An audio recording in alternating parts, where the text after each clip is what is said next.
Welcome, everybody. This is Cooking and Poetry. I'm your host, Jon Sands. On this, what I think is probably a one-time event. I'm really grateful to be here with you.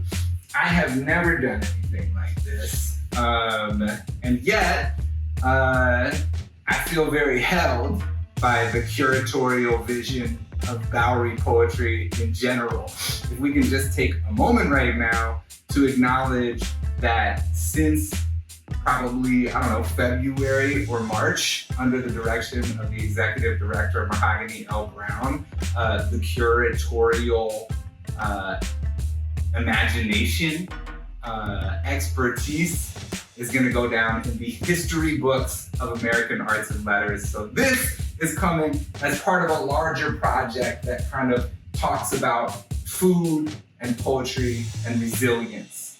Now, on some level, of course, food serves as a metaphor for resilience, but how could we talk about resilience in this moment without talking about the people who are fighting to make this world a more just, fairer, and safer place, okay? And so I want to urge you, I'm gonna urge you now, but I'm gonna urge you throughout. Part of the reading is that we are going to raise funds for this organization. And you can find the button right to the side of the video. We're raising money today for Vocal NY. Now, as we're filming this, the New York City budget is, maybe hours away from being released, and Vocal NY is one of the main organizations who have started the Occupy City Hall movement. And part of that is that the budget allocates $6 billion to the NYPD, more than housing, youth services, hospitals, and homelessness services combined. Obviously, our priorities are a little bit out of whack, but Vocal NY is starting that, or helped to start the Occupy City Hall movement. They are working to end the drug war and to end mass incarceration. They run a drop-in center with syringe exchange. They do homelessness services. They serve people with HIV and AIDS and much, much more. So if you like any of this, then I hope that even if it's $1, even if it's $3, even if it's $50, that you click that donate button and that you donate what you can. Because what's more resilient than that? All right? So a few years back, I was part of a podcast that maybe some of you have listened to. It's called The Poetry Gods, along with my friends Jose Olivares and Aziza Barnes. Now, oftentimes we would record in my living room, which became lovingly called the Hummus Emporium. I didn't give it that title, but I was happy to acquiesce to this. Part of this is that, I would be hosting Jose and Aziza and whichever esteemed guest that we had coming, and we kind of felt like we were mood creators. And so I was like, I need to quickly find a way to be as welcoming as possible, and food was a big part of that. And one of my go-tos, I don't even know if this came from a recipe, to be honest, I worked on this for years, is I would go into the kitchen and I'd quickly whip up some hummus, and then our guests would come in, I'd set out some pita, I'd set out some hummus, and then, we had some really unbelievable conversations. So today I'm going to take the lid off of my hummus recipe. And so I'm going to show you these ingredients in order of appearance. You'll see my book, since we're going to be reading some poems today. Some pita sliced into triangles. This little thing of olive oil. And I'll talk about why I have this in a moment. This is 3 different spices. I took like 3 heaping pinches, I don't know if that's a term, of cumin, of coriander, and paprika, and put them in here and mix them all up to form, shall we call it, a tri-spice. This is 1 can of drained garbanzo beans, 1 1/2 lemons. This is tahini. If you're buying tahini for your hummus, I recommend a creamy tahini. Some of the tahinis are like peanut butter And it's cool. I mean, I've used those too, but the creamier the better. All right, that felt gross. Next up, you'll see some olive oil, some salt in a beautiful cup that our friend who does pottery made up my wife Maggie and I for our wedding. These are sun-dried tomatoes. I'll talk about why this harissa looks so weird right now in a little bit. And really, it could be any hot sauce, okay? Any hot sauce. I pulled the one that we have in the fridge right now, which is Queen Majesty Scotch Bonnet and Ginger hot sauce. I think it's delicious. Okay, so to start, we gotta take the pita and we gotta brush it with olive oil to get it ready to go into the oven, which is, as you'll see, already preheated to 400 degrees. So we gotta get it moving, right? Now, some people may enjoy something called a pastry brush. I don't know those people. I don't really interact with them. That's not really the school of cooking that I come from. This pastry brush is just a paper towel folded into little bits, or little bits. You know what I'm talking about. It's folded up. I dip it in here, heartily, take the pita, brush the pita on both sides, okay? Like so, and that's pretty much it. I keep on, lather, rinse, repeat, and brush the olive oil onto each pita slice. You don't want to pile the pita on top of each other. Duh. You want them to be able to bake evenly. You can tell I'm not exactly what one would call a chef. I'm from the school of cooking that's like, I cook 3 things very well, and I cook them always. And this is one of them. So as I finish this, I'm going to read you a poem. I wanted to read you something that I had memorized, but I have my book over there just in case. And this poem is called, You Know How You Try to Say a Thing. You know how you try to say a thing and think how you're going to say it and what you're saying all in one moment? You know how you'll be sad and just accidentally try to make everyone sad, and when it works or doesn't, nothing changes? You know how you build bomb shelters just to hide when the going gets medium? Bombs love that. It is a real thing to love.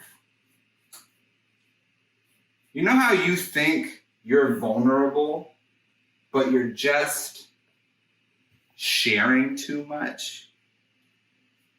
You know how you don't say how you feel in order to look complete, and instead you're invisible?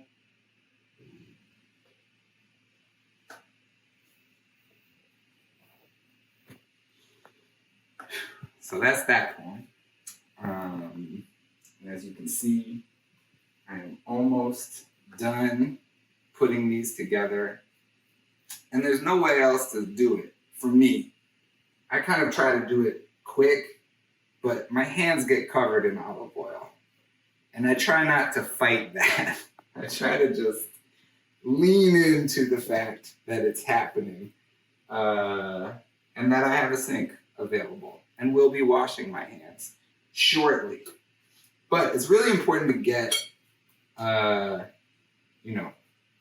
the pita in the oven as quick as possible, because you really want it cooking the whole time that you're doing the hummus, so that it kind of, right when you get done with the hummus, the pita is ready and you can take it out and just like, boom, finishing touches on the pita, and you are good to go. So that is all of the pita. I'm gonna invite you all over here to have a peek. You want your cumin, coriander spice to really, honestly, I'm a flavor man. And so I don't think you can overdo it, personally. But I've been told sometimes I'll think I've made something that is the most delicious thing. And people will love it, but they'll take like 3 bites and I'll continue eating it until it's gone, but they'll be like, done. And I think it's just because sometimes I over flavor, but maybe you're like me. I kind of feel like everything I make is a party. And literally all the flavors are invited. So maybe you wouldn't include the paprika. Maybe you'd be like cumin and coriander. Those complement each other. But I'm like, I can't just look at this paprika in the cabinet begging to come to the party and say no. So paprika's invited. And now when these things come out, all we're gonna need to do is hit them with some salt. And that's gonna be that. So, pita going in the oven, like so. Set the timer here, 15 minutes. Now, I should say, if you're feeling very ambitious and you want to peel those pitas apart so that they're not just like, the closed pita stuck together, then you can go for less time than 15 minutes. But if you're going for the full pita chunk, you gotta go for 15 minutes, okay? Or else you'll end up with hot baked pita, but it won't be crispy, not like you want, okay? So, that is done. If you're just joining us, I wanna urge you again, especially if you're gonna make it, okay? Especially if you're gonna make the recipe, Vocal NY, okay? Hit that donate button. These are all the unbelievable things they do and more and more and more. And I really hope that we can raise some funds for them today. Vocal NY, all right? So, next comes, honestly, the pita's great, but the magic is the hummus, okay? The hummus is like the reason for the party in the first place. So, any blender or food processor will do, all right?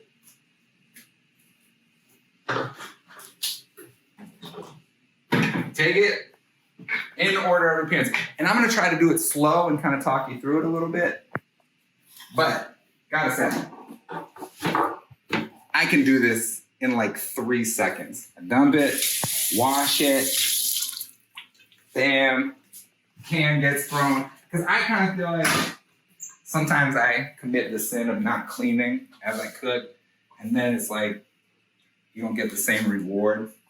Also, because I say you don't get the same reward because then you just like have a dirty kitchen afterward.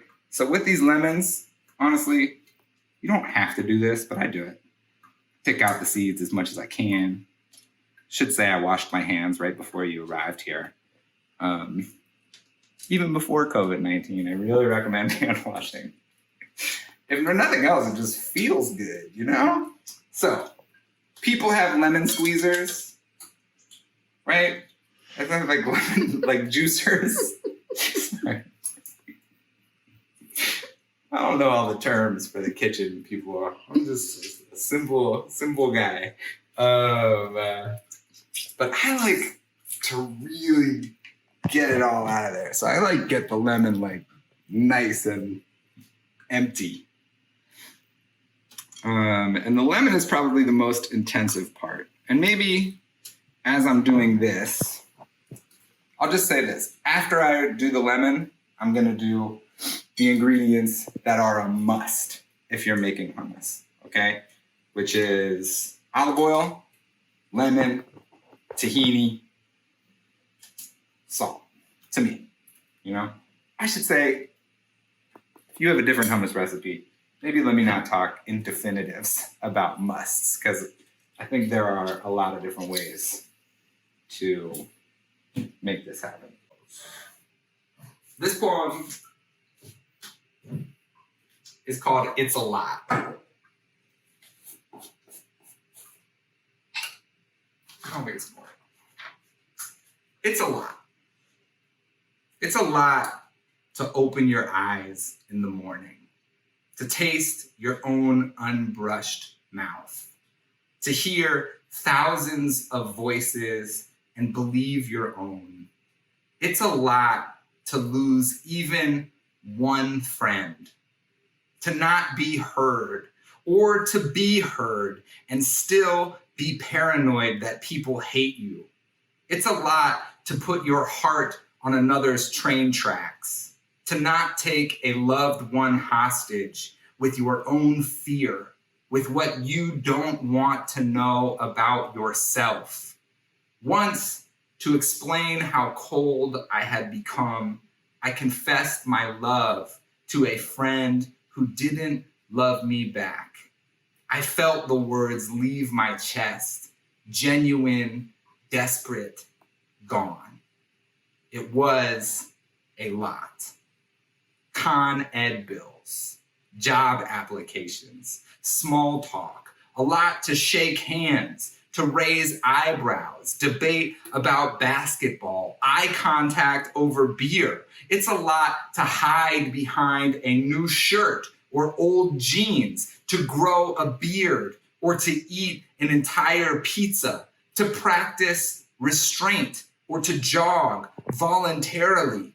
It's a lot to remember a birthday, let alone to purchase a card and mail it, to love people as imperfect as you are. It's a lot to not get your feelings hurt, to let emotions pass through you, to see your mother look like your grandmother. It's all very necessary, but it's still a lot to say, I've been good as a mannerism, to say I haven't as a fact.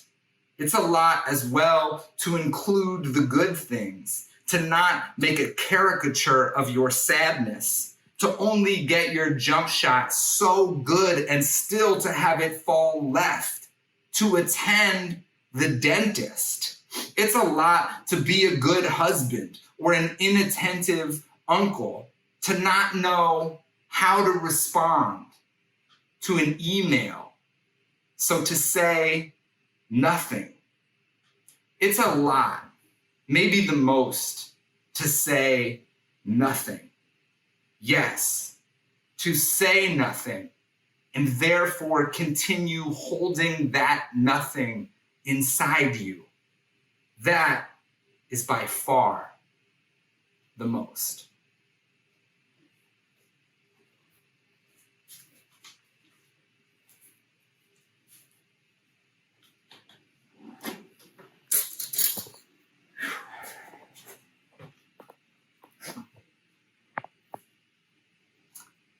Thank you. Adding these transitions are transitions. Okay. I'm adding 2 heaping spoonfuls of tahini and 2 sun-dried tomatoes. That was actually 3 right there because it was 1. And then I add a 4th. This gives it a little bit of sweetness, which, you obviously don't want your hummus to be like sugary, but then I use that last sun-dried tomato and I get all that tahini. And since I'm committed to being honest with you all as I cook, I'm not gonna pretend here that at this point I don't, lick the tahini and sun-dried tomato because it's delicious. And that's that. And you might want to zoom in from the top here. Because to me, I don't measure out how much olive oil, but it's like once I start seeing that it's all bathing in olive oil, then I know I've done good, okay? And that's generally enough olive oil. So that's the olive oil. And then I go with a heaping teaspoon of salt. Woo. That is that. And then talk about calling it audible. You need, I think, a lot of good hummus uses harissa, okay? You can find harissa as a kind of hot sauce. This got stuck at the top and it only, in doing so and me trying to squeeze it out the top, I broke the bottom. And so, there's no way I'm throwing that out and I haven't unstuck the top. And that's what we call making it work, people. That's how we do it. So now you've got all of your spices. And I think, sometimes I've gone wild. Sometimes I put another jalapeno pepper in there whole. Sometimes if we have like 3 different spices or hot sauces, I put them all in there. One thing, I don't know if they're open during the pandemic, but I bet they are. Gloria's, who, serves West Indian food, has this pepper sauce that's like unreal, and they serve it in like, 25-cent little like plastic containers. And sometimes I would go in there and buy like, I don't know, like 30 little plastic containers and then store them on my own so I can use it because it's great. But today we're using a Scotch bonnet hot sauce that I think is delightful. So there we go. The hummus is looking good. We stick it on this. And this is my hummus recipe, all right? I know that there are people who, for instance, boil their chickpeas for 20 minutes with some baking soda to get them nice and soft. And their hummus is probably creamier than mine. And honestly, it might be better than mine. But to me, what's so good about having like a quick snack thing that you can do is that I'm talking this through, but when I'm doing this, I'm not usually doing poems. I might be saying one in my head. But literally, we got company coming over. You can ask my wife. I fly into the kitchen and I'm like, boom, and it's just ready, okay? And so you could luxuriate the time and potentially have a better hummus, to be honest.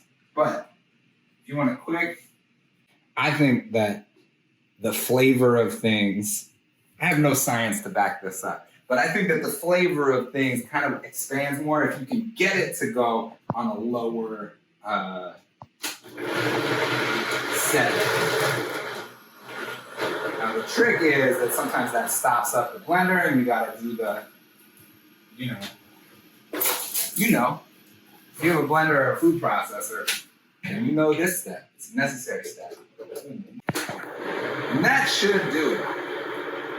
Again,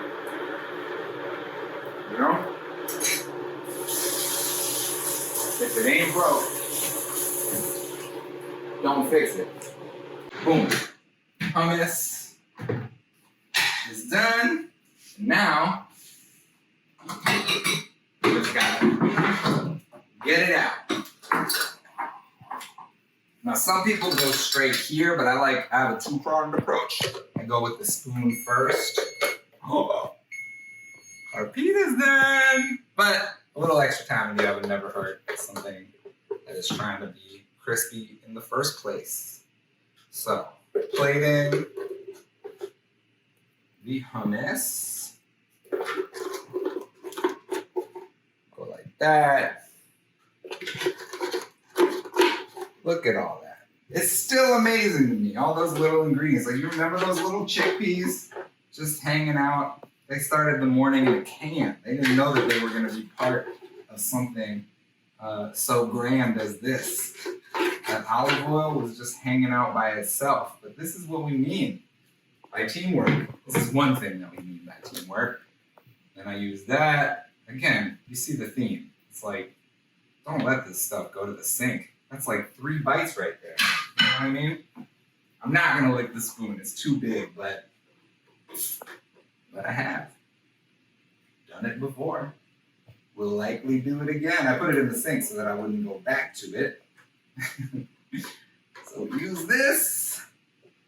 Boom. We're getting all this good hummus out here. I think it's okay that the little stray harissa stays on the side because I kind of like when there's an ingredient like that, especially some hot sauce, just hanging out on the side. One thing, especially if you're serving this to people, I don't do this when I'm just making this in my home, but if you zoom in over here, do yourself a favor. Don't trip over the finish line. Boom. That's it. Make it look good. I could make it look good. I also just smooth it on the top. Just a nice little smooth. Give it a little twirl. Open up the oven door. Take this out. See, crispy. Right. Then you want to sprinkle, see, more sea salt on top of it.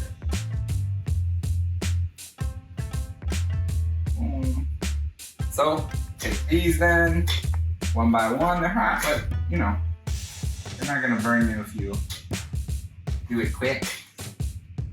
Make it happen nice and whoop, whoop. Maybe I spoke too fast. Maybe it will burn you. But you know, that's sometimes that's just the cost of greatness. You understand? Here we go. Got that. Almost there. Honestly, in retrospect, these are very hot. Probably would have used a spatula where I'd have done this again, but we're almost done. I've been thinking a lot about the role of artists this year, and really feeling like oftentimes artists and writers end up being ambassadors for the cultural imagination that is the task of artists, to imagine the world collectively that we wish to live in. And the flip side of that, of course, is that we live in a world where so many images of ourselves collectively are sold to us, either by politicians or by corporations, and that you can, if you're not careful, spend your life believing in a vision of America, the world, that is not based on reality, but is based on something that is sold to us. And so artists, the flip side of that, like culturally imagining where we go, is that ambassadors are, or artists are ambassadors of our reality as well. And that tension exists in the art that we make. So I want to end really, because I've been saying my producer, but maybe you too understand how quarantine works and know that my loving wife, who is an amazing writer herself, has taken time out of her workday to film me doing this ridiculous project. And I just want to tell you a story about how, when I was writing this book, a lot of it was, not thinking about a book, first of all. It was kind of clawing its way towards what it would be to have love in my life. How might there be a relationship between my ability to love myself and love others? How might there be a relationship between the ways in which I'd harm myself and the ways in which I'd harmed others? But one branch of that was that I was writing these love poems. And sometimes I would know who I was writing them to. I would have a crush or something like that. And sometimes I was just writing them because I was like, let me just court. It makes it sound like I was like, well, if I would like to court love, I would write these and then love will find me. But it was much more organic than that. It was like I would sit down and I felt like I was on the cusp of something. And I was just like penning love poems, sometimes to nobody. And this one, I got a few lines in and maybe like a stanza. And then I was like, oh God, this isn't to no one. This is to someone. This is to Maggie. And that moment, that comes months before the articulation of it out loud to her. And then obviously years later, the articulation of it out loud morphed and kind of built by the relationship that we constructed to our friends and loved ones. I just think so much of what happens from that small seed of silence that allows it to come in. So I'm going to share that poem with you. And it used to be called in an earlier draft, Not a Love Spell. But as I was sending the book, sometimes putting out a book really makes you just ask yourself of every line, is this right? And I was like, wait, what am I talking about? This was a love spell. Why would I call this not a love spell? And so, here it is. I got close enough to your front door to knock 3 times, but I'm too busy finishing my sandwich to knock. too busy transcribing the words to a Billy Joel song so I can sing it to you at a party that hasn't happened. I can feel the sky in its nightgown. The moon is a full turntable. I don't want you to think I'm only writing about cooking you dinner. I already went to the grocery store. They were out of crushed red pepper, but I purchased 4 quarter notes that you can fashion into a song. It's called a love ballad. And maybe you don't love me yet.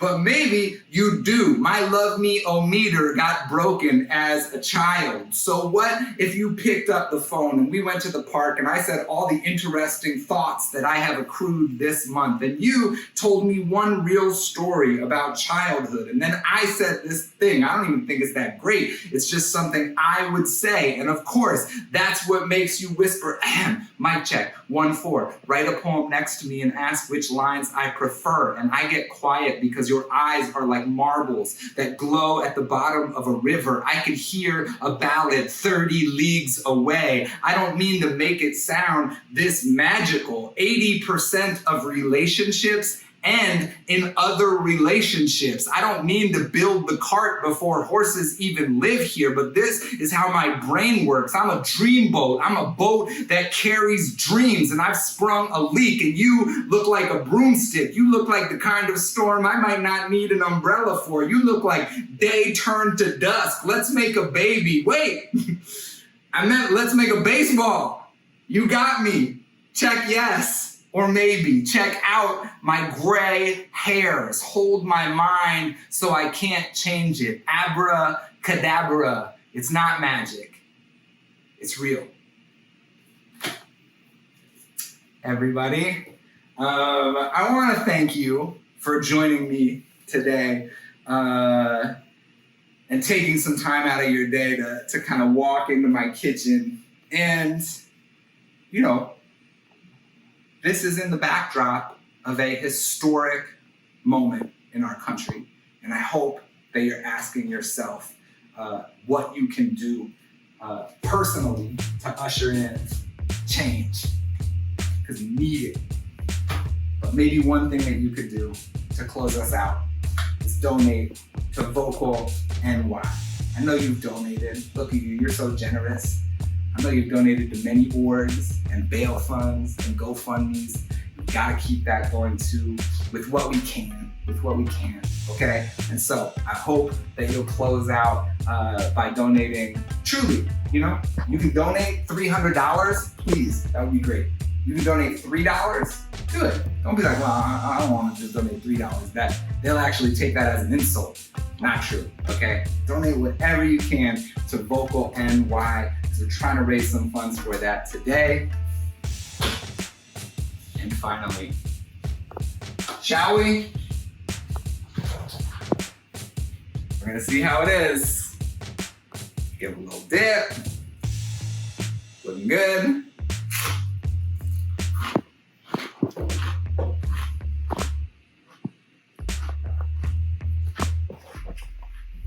Seriously? I'm gonna go behind the camera here.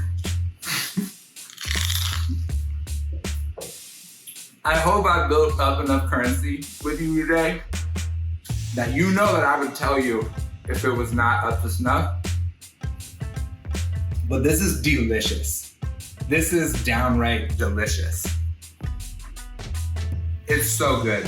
I hope you rewind this back and make it, and we can just like, you know, if you do, send me pictures. I would love it. You can follow me on Instagram at I am Jon Sands. I've been doing an interview series called P's and Q's since quarantine started. We're on a small break, but we'll be back. You can view some of the backlog on there. I have interviews with Araceli Skirmay, with Eve Ewing, with Rachel Eliza Griffiths, with Ken Arkine, Sam Sachs. You'll see some, you'll see a variety of Noel Quinones. Anyway, you can go look at my Instagram to watch those. You can follow me for more as they come. You should follow Bowery Poetry if you don't, and really get in on the curatorial imagination of one Mahogany L. Brown, who you should also follow. And I think that's it, everybody. We've done good. Should we play our theme song and close out?